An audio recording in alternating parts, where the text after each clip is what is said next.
E aqui no estúdio agora a gente fala também sobre os trabalhos legislativos de Natal dentro da Câmara Municipal de Natal, sobre essa ótica pandêmica, né? Quais são os desafios dos trabalhos legislativos nesse período de pandemia? É sobre esse assunto que a gente conversa agora com a vereadora Júlia Arruda. Bom dia, vereadora. Seja bem-vinda aqui ao nosso estúdio. Bom dia, Margot. Bom dia, Franklin. Bom dia, Rodrigo. Bom dia aos ouvintes aqui da CBN. É uma satisfação voltar aqui. E nesse momento, né, eu estive aqui recentemente, mas agora também para trazer as perspectivas do que a Câmara, né, o nosso papel do vereador, legislando, articulando também para tentar conter.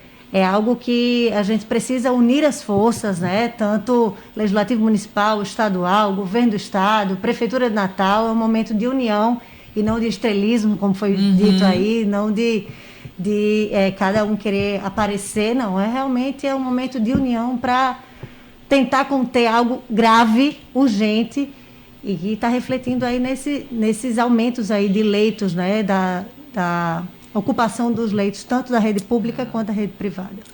Pois é. Agora, em relação às pautas, né? O que está mais pendente? O que você vê assim com mais lentidão, né? A gente fala muito sobre o plano diretor, mas que outras pautas, além do plano diretor, estão ficando para depois, sendo proteladas, prorrogadas, também por causa desse momento pandêmico? Eu estava acompanhando até a enquete que vocês estão fazendo aí nas redes de vocês, e realmente eu acho que ainda precisamos ter decretos restringindo o acesso e alguns serviços para que a população possa se conscientizar.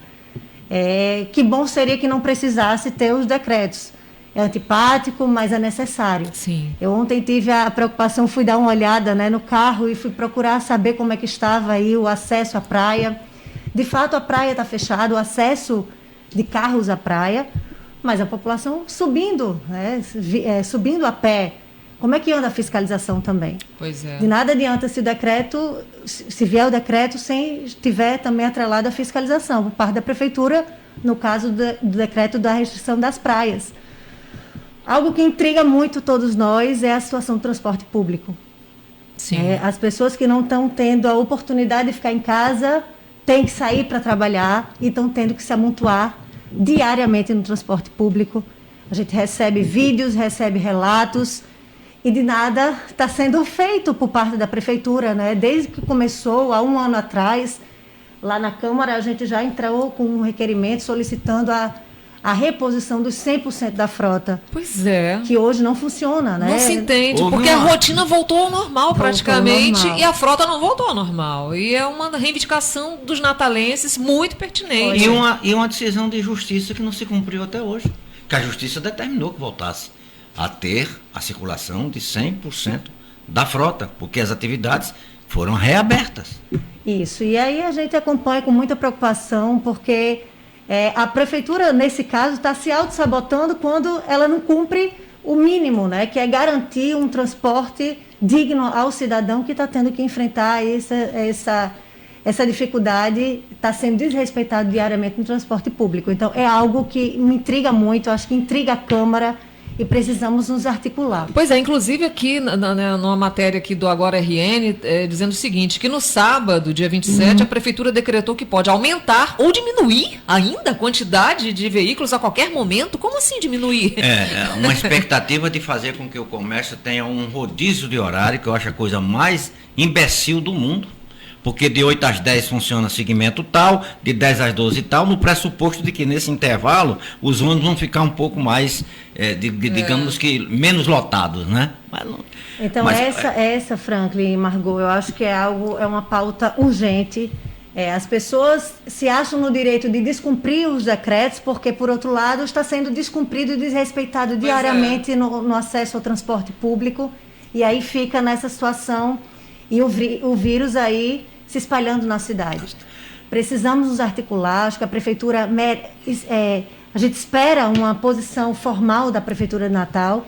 O que eu fico triste por parte dessa situação do transporte na mensagem anual do prefeito Álvaro Dias, sequer houve uma menção da licitação dos transportes. É algo que é urgente, sim, é necessário, as linhas estão obsoletas, a frota está sucateada, e não mereceu sequer uma menção na mensagem do prefeito à licitação dos transportes públicos, que é algo que, da mesma forma do plano diretor, é algo que espera muitos anos, há mais tempo até.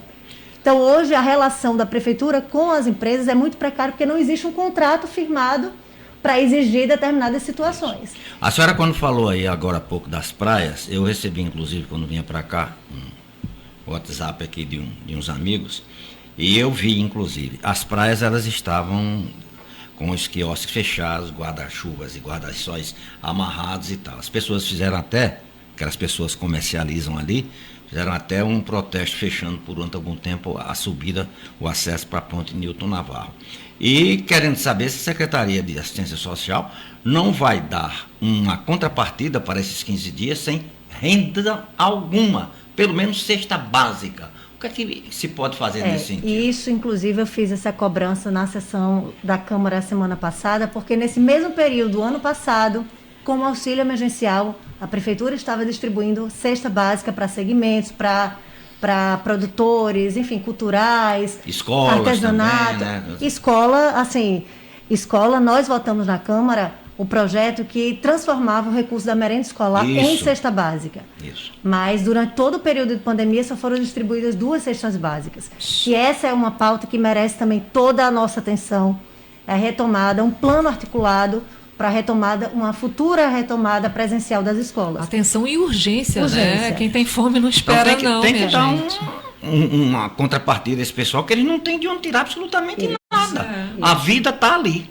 Inclusive, protocolei um ofício solicitando a retomada imediata do programa de distribuição de cestas básicas por parte da Secretaria de Assistência Social, a Assistência Social, e no caso da Secretaria também de Educação, porque é uma lei, a Câmara transformou o recurso da merenda, é um recurso federal, com a contrapartida do município. O que é que está sendo feito com esse recurso? Se não está sendo distribuída a cesta básica. Vereadora, a senhora falou aí agora numa questão que eu pontuei aqui, inclusive, também, 3 coisas para provocá-la acerca disso. Plano diretor, en passant se falou aqui, né? A questão do transporte coletivo.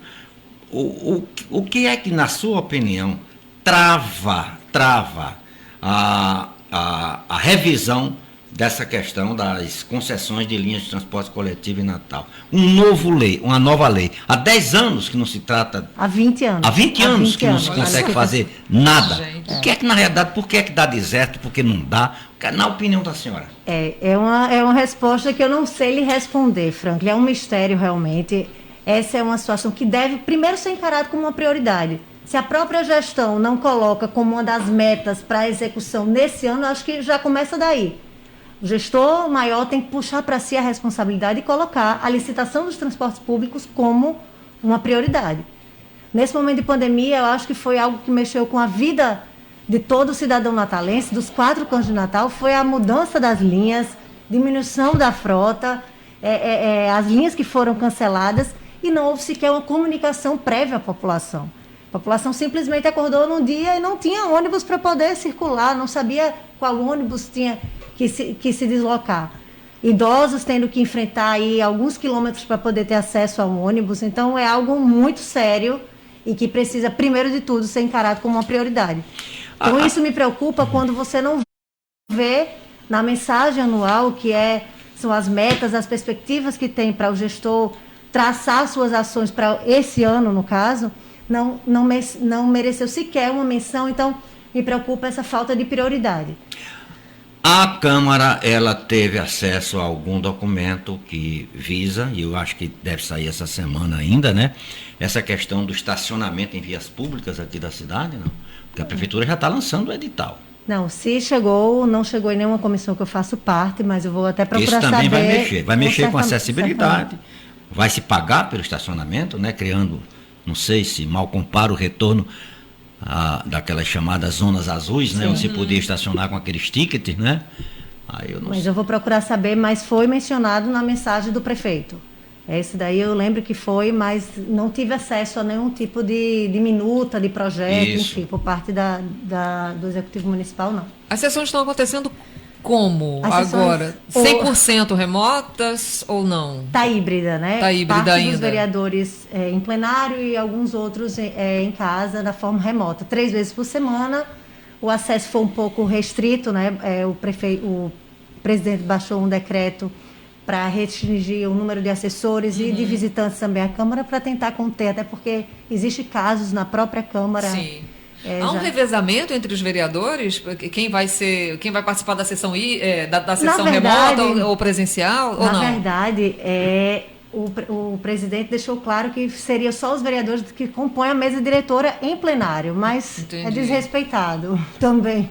Ah, meu Deus do céu.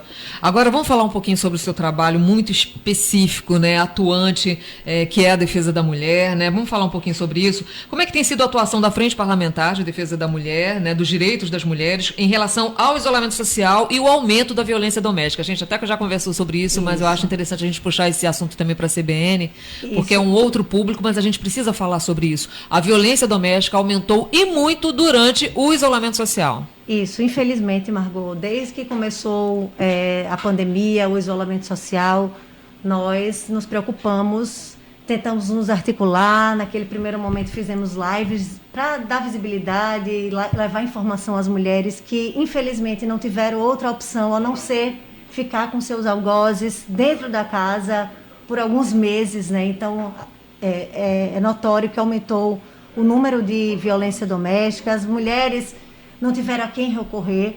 Então, naquele momento, assim, a preocupação era que o fortalecimento das redes institucionais, fortalecimento do Ministério Público, junto com a Defensoria, toda essa articulação, a Frente Parlamentar servindo nessa articulação, mas, sobretudo, também as redes comunitárias, para que um vizinho, para que um parente ficasse atento naquele caso de violação, né, de violência doméstica. Então, assim, nós nos preocupávamos mostrando que cada um pode contribuir, sim, né, para claro, o fim da violência doméstica, porque tem muito isso de briga de marido e mulher, ninguém mete a colher, e deve sim, claro, buscar ajuda, buscar essa informações. pessoa está sofrendo e precisa de você para sair dessa situação. Então, naquele momento, tanto a Defensoria Pública, o Ministério Público colocou os canais virtuais também para denúncia. Então, acho que isso também ajudou e, assim, acho que agora a gente precisa retomar, num novo momento, numa nova onda, num novo pico, de um novo momento de isolamento, a gente retomar isso para que nenhuma mulher seja morta, né? Então, assim, nos preocupamos muito. Existe aí a Patrulha Maria da Penha. Tem funcionado bem? Sim, a patrulha, ela iniciou logo no começo da pandemia. Foi lançada em janeiro e praticamente a sua implementação foi em março do ano passado. E aí, ela teve que ser adaptada às pressas porque, enfim, a gente não esperava pela pandemia, né? Ela foi criada no momento em que não se falava em isolamento social, não se falava em pandemia ainda, né? Como tudo, teve que se reinventar também, né? E teve esse tempo hábil para se reinventar e para se adaptar a esse momento? Sim, adaptando, no caso de uma visita presencial, uma visita pelo WhatsApp, remota, por telefone. Então, a patrulha, ela teve que se reinventar, acompanhar as mulheres. É importante dizer que esse fluxo de atendimento tem funcionado. As mulheres que têm sido acompanhadas pela Patrulha Maria da Penha, até agora, em um ano de implementação, não houve nenhum feminicídio. Então, isso é importante ressaltar. A patrulha é um instrumento que serve para garantir os direitos das mulheres, daquelas mulheres que estão em benefício da medida protetiva de urgência. Então, é um canal a mais. Agora, estive já com a secretária Sheila Freitas para fazer um balanço das ações. A secretária retorna à secretaria, então ela já está planejando as ações de fortalecimento da patrulha. Hoje, só é uma viatura com um efetivo específico para toda Natal. Como é que é esse efetivo, né? Como é que a patrulha funciona na prática, né? É um carro com quantas pessoas dentro? Quem são esses profissionais? É composto por profissionais da Guarda Municipal de Natal, uma viatura. Eu quero aqui ressaltar também que essa viatura foi adquirida através de uma emenda parlamentar de nossa autoria. Então, nós nos preocupamos não só com a implementação da lei, mas também com a execução da lei. Houve também a formação, que também foi um pouco interrompida por conta da pandemia, mas a formação, a ideia é que todo o efetivo da Guarda Municipal seja formado e capacitado para atuar na Guarda Municipal, na Patrulha Maria da Penha. E hoje funciona com 4 efetivos, né, 4 guardas. E aí eles fazem femininas ou... Não, homens e mulheres. Homens e mulheres. A ideia é de homens e mulheres, mas quem está à frente é a Michele, a guarda Michele, que é mulher e passou por toda a capacitação para estar à frente da patrulha. E a ideia é que qualquer guarda, ele tenha sensibilidade para tratar numa situação que precise da articulação da patrulha. A patrulha ela vai ser acionada pelo próprio sistema judiciário, que vai acionar quais são aquelas mulheres que estão em benefício da medida protetiva de urgência, aqueles casos mais críticos, mais emblemáticos, aí sim que vai atuar a Patrulha Maria da Penha, fazendo visitas constantes, acompanhando essas mulheres ao trabalho, trazendo essas mulheres para casa, acompanhando a chegada dela em casa. Então, essa patrulha ela funciona de acordo com a demanda, de acordo com as denúncias que vão chegando. Ela não é um canal aberto. Um canal fiscalizador, por exemplo. Ela não serve como um agente fiscalizador dessas mulheres. Precisa de uma denúncia primeiro para que a patrulha chegue junto dessa mulher que está precisando. Acaba que ela fiscaliza e acompanha o cumprimento da medida protetiva. A medida protetiva, sem dúvida, é um grande marco da patrulha da Lei Maria da Penha, né? Consegue hoje que aquele agressor ele se distancie da vítima, tenha o distanciamento, mas infelizmente 90% dessas medidas protetivas elas são auto-aplicáveis. Aqueles 10% que elas não são aplicáveis, aí sim tem que entrar uma ação para impedir que aquela mulher ela perca a sua vida, por exemplo. Tem situações que aquele agressor ele insiste em se aproximar da vítima e dá indícios e chega uma hora que ele vem e tira a vida dessa mulher. Então, para impedir que essa mulher perca a sua vida, é que a Patrulha Maria da Penha está aí para resguardar a vida dessas mulheres. E qual é o perfil dessa mulher que procura a Patrulha Maria da Penha? Geralmente, eu não tenho aqui para lhe dizer exatamente, mas pelos dados, pelos índices, sempre são mulheres classe C, D, que dependem financeiramente desses maridos. Moradora da Zona Norte ou da Zona Oeste, que depende financeiramente, tem uma dependência financeira muito grande. Então, assim, a gente precisa trabalhar também com a questão da autonomia financeira dessas mulheres para romper esse ciclo de violência.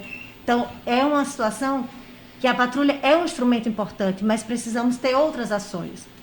Desde de capacitar essas mulheres, instrumentalizar, empoderar essa mulher para que ela possa denunciar, porque não é um caminho fácil. Que aí entraria a Secretaria de Assistência Social da Prefeitura, né? Um curso de qualificação profissional, até também um projeto nosso que é inspirado no projeto do próprio Núcleo de Mulheres, Núcleo de Combate à Violência de Mulheres, o NANVIDE, que a gente possa também atuar junto com esses agressores. Sempre se pensa em violência doméstica, a gente fala da o quê? Da vítima. Isso. Mas a gente tem que tratar também aqueles homens que já estiveram em situação de violência para que eles possam mudar a sua cultura machista de violência, para que outras mulheres não sejam vítimas desses homens. Então, assim, é um trabalho pedagógico que o NANVIDE ele articula, que ele forma esses homens, né, capacita, enfim, articula com toda essa rede de proteção para que a gente possa romper esse ciclo de violência e também essa cultura machista que é tão presente, tão frequente, infelizmente, na nossa sociedade. É verdade. Vereadora, nós estamos aí no mês da mulher, que é que a bancada feminina da Câmara prepara, né? Não vou perder a oportunidade de lhe fazer essa pergunta. É dia 8 de março, né? Pois é. Você comemora. O que é que temos aí? Geralmente, todos os anos, a Câmara ela presta uma justa homenagem àquelas mulheres que se destacaram ao longo dos anos, que transformaram a sua comunidade através de uma ação com a comenda Júlia Alves Barbosa, que é uma comenda, a primeira vereadora na América Latina que saiu lá da Câmara Municipal, mas infelizmente nesse momento a gente não sabe ainda como vai participar. Pelo decreto, as sessões solenes estão suspensas, então a gente está tentando, inclusive a semana passada estivemos reunidas as vereadoras para ver uma forma, mesmo que na modalidade remota, que ela possa pontuar e que a Câmara possa prestar essa homenagem. É um ato, é simbólico, mas para evidenciar essas mulheres que estiveram na linha de frente de tantas situações, que se destacaram durante esse ano. Então, eu ainda não sei, porque ainda estamos definindo, a gente está vivendo um dia de cada vez. Pois é. E hoje está suspensa as sessões solenes lá da Câmara, mas certamente da forma virtual, fazer um momento aí de homenagens às mulheres, justamente agora que temos uma bancada significativa, são 6 mulheres, eu acho que precisa ter marcar um momento na Câmara, né? Então vamos ter que nos reinventar como tudo nesse momento. 7 mulheres. Nosso tempo está quase terminando, mas vamos fazer assim, um balanço rápido e geral sobre prioridades, né? A gente começou falando, a gente passou pela licitação do transporte, falamos sobre plano diretor, né? As ações, né? No combate à violência doméstica, mas pandemia, né? O que é prioridade? Prioridade mesmo, primeira da fila, assim, hoje na Câmara Municipal. Hoje vacinação, vacina, né? Assim, acho que Natal, como todo o Brasil, tem que priorizar a vacinação. Eu acredito que só a vacina vai conter essa onda aí que a gente está vivendo de uma forma muito preocupante. Aí, fora isso, tem todas essas outras questões. Hoje, na rede pública, existe um déficit muito grande de profissionais da área de saúde, que essa pandemia também deixou muito evidente. Na contratação desses profissionais, o prefeito optou em contratar profissionais temporários, e a gente quer... Hoje tem um convênio, um concurso vigente. Sim. De profissionais de saúde que estão no cadastro de reservas e estão aguardando ser convocados. Por outro lado, o prefeito está optando em contratar profissionais temporários, que precariza o serviço. Então, nós queremos que com essa pandemia também se levante a necessidade de aumentar o número de profissionais que fazem parte da nossa atenção básica, do quadro efetivo de profissionais da saúde. Questão também desse plano articulado de retomada das aulas presenciais, não só de profissionais necessários, mas também de intervenções que serão necessárias para essa retomada. Tem escolas que sequer têm filtro, bebedouros com filtro, né? Então, assim, existe um plano tem que ter ventilação, tem que ter todas as adaptações, e passou um ano e pouco foi feito, né? Então, a gente tem que ter essa situação. Então, tem várias outras situações. Haja prioridade, viu, vereadora? O transporte público, a licitação é algo essencial. Então, tem muitas questões. Tudo é prioridade quando a gente vê uma situação de emergência, né? Então, tudo é muito prioridade. Mas eu acho que hoje, a questão da vacinação, essa lentidão no processo de vacinação que a gente vem acompanhando, né?